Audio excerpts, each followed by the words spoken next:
Alors dans cette vidéo, j'aimerais vous donner mes conseils pour apprendre l'anglais avec Duolingo. Alors Duolingo, c'est une application pour tablette, smartphone, etc. J'en ai déjà parlé sur Anglais 5 minutes, c'est gratuit, c'est vraiment très bien fait, c'est ludique, c'est sympa, c'est progressif, etc. C'est vraiment c'est adapté pour les débutants et puis pour les gens qui sont un petit peu plus avancés. Moi, je l'utilise actuellement parce qu'en fait, je suis en train d'apprendre le portugais.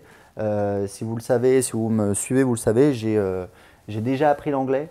Hein, mais j'apprends le portugais et en fait justement ça me permet de revoir les bases, d'être dans la situation du débutant, de mieux vous comprendre, de mieux vous aider et ça m'a donné l'idée de faire cette vidéo pour vous expliquer justement comment mettre à profit Duolingo. Parce que Duolingo c'est vraiment bien, le problème c'est que ça a également un petit peu ses limites dont je vais vous expliquer. Alors ce que je vous recommande déjà pour utiliser Duolingo, j'ai une règle sur Anglais 5 minutes pour apprendre l'anglais, c'est un petit peu la régularité. L'idée c'est de mettre en place des bonnes habitudes au quotidien qui vont vous pousser à apprendre l'anglais. Donc par exemple, ce que je vous recommande, c'est de faire tout simplement une leçon de Duolingo tous les jours. Alors, vous m'avez déjà entendu le dire, mais je le répète, c'est important. Quand je vous dis tous les jours, c'est presque tous les jours. Personne ne fait un truc tous les jours. Il y a des jours où vous n'avez pas le temps, des jours où vous êtes fatigué, des jours où vous avez un encart, des jours, etc. etc. Ce n'est pas le problème. L'idée, c'est de le faire le plus souvent possible. Parce que si vous dites, voilà, je vais en faire, je suis chaud patate, je vais en faire 36 et après je ne fais plus rien, ça ne sert à rien.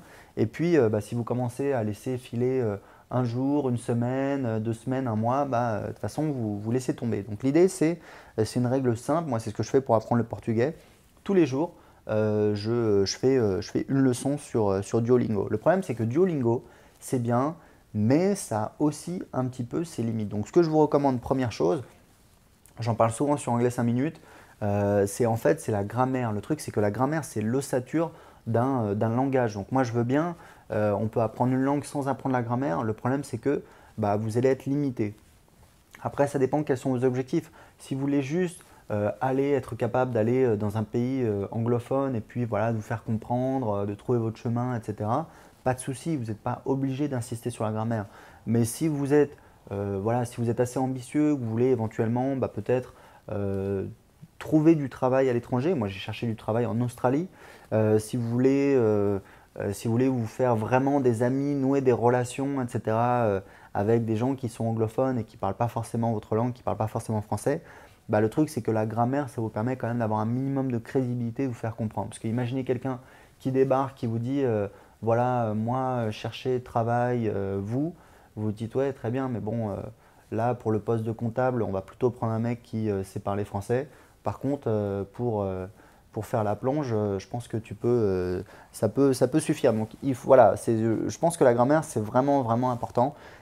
Si vous avez de l'ambition et si vraiment vous avez le projet d'être performant dans une langue et puis éventuellement, voilà, de travailler, de faire du business dans une langue pour être crédible, même si vous êtes entrepreneur, pour avoir des partenaires, etc. et vous faire comprendre. Donc, ce que je vous recommande en plus de Duolingo, c'est la grammaire. La grammaire, c'est de faire une leçon de temps en temps.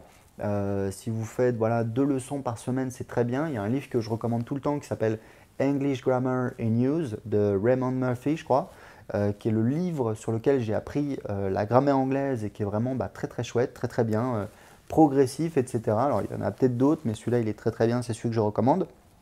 Alors, Duolingo, c'est sympa, c'est ludique. Vous avez la grammaire qui est un petit peu l'ossature, le squelette.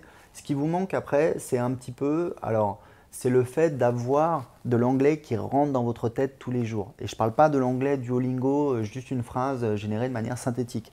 C'est-à-dire vraiment de l'anglais. Donc, il y a 2 disciplines. La première discipline, c'est la lecture. La deuxième discipline, c'est c'est l'audition, c'est le fait d'écouter. Donc, pour la première discipline, la lecture, j'ai aussi un conseil, une habitude à mettre en place, c'est tous les jours de lire un article en anglais. C'est ce que je fais pour le portugais. En fait, je vais sur Google News Portugal, je regarde un petit peu les news et puis voilà, je clique sur un truc. Ça n'a pas besoin d'être un article super long. L'idée, c'est juste de mettre en place cette habitude de lire de l'anglais. Vous allez voir que petit à petit, vous allez vous habituer, vous allez apprendre de nouveaux mots. Et puis, il y a un petit peu la musique de l'anglais qui va rentrer dans votre tête et qui va rester. Et ça va vous aider également quand vous allez chercher à vous exprimer, que ce soit à l'écrit ou alors à l'oral. Ensuite, bien évidemment, il y a le fait d'écouter de l'anglais. C'est hyper important. Comment vous voulez apprendre une langue si vous n'écoutez pas une langue?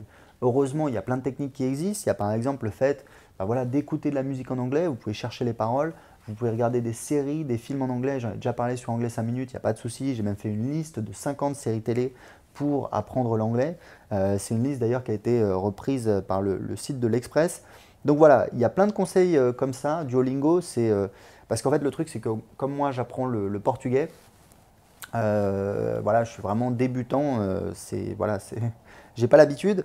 Comme j'apprends le portugais, bah voilà, j'ai cherché un petit peu les techniques. Et Duolingo, c'est vraiment très très bien, mais voilà, c'est pas suffisant. Il y a d'autres techniques qui viennent en complément. Donc voilà, bah, j'espère que ça va vous aider. Oubliez pas, l'idée c'est d'en faire un petit peu tous les jours. C'est comme ça que vous allez avoir du succès. C'est comme ça que vous allez apprendre l'anglais. Apprendre l'anglais, ça doit pas être chiant. Ça va être un truc qui va vous éclater parce que vous allez vous faire de nouveaux amis. Vous allez voyager. Vous allez découvrir de nouvelles cultures, vous allez découvrir de nouvelles choses. Moi, c'est ce qui m'est arrivé et ça peut vous arriver et ça doit vous arriver. Voilà, si vous voulez recevoir plus des conseils de ma part pour apprendre l'anglais facilement et gratuitement, tranquillement de chez vous, eh ben, inscrivez-vous en dessous de cette vidéo, c'est gratuit. À très bientôt.